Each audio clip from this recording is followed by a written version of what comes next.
ସୁଯୋଗ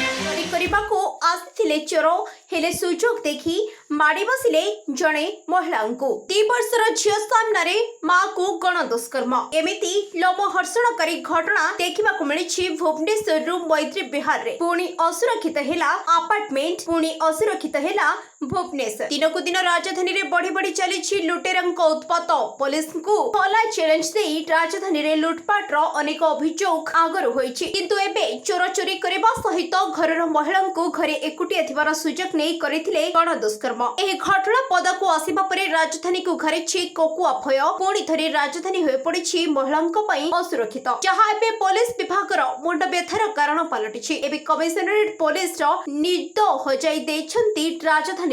ଲୁଟେରା ଗ୍ୟାଙ୍ଗ ଆଗରୁ ଚୋରି ତ ବହୁତ ହୋଇଛି କିନ୍ତୁ ଚୋରି ସହିତ ମହିଳାଙ୍କୁ ଗଣ ଦୁଷ୍କର୍ମ ଏ ରାଜଧାନୀ ପାଇଁ ପ୍ରଥମ ଏଠି ପ୍ରଶ୍ନ ଉଠୁଛି କି ରାଜଧାନୀରେ ପୋଲିସ କରୁଛି କଣ କାହିଁକି ହେଉନି ପେଟ୍ରୋଲିଂ ତେବେ ରାଜଧାନୀରେ ସତରେ କଣ ମହିଳାମାନେ ନିଜକୁ ସୁରକ୍ଷିତ ମନେ କରୁଛନ୍ତି ଦେଖିବାକୁ ବାକି ରହିଲା କେବେ ପୋଲିସ ବିଭାଗର ନିଦ ଭାଙ୍ଗୁଛି।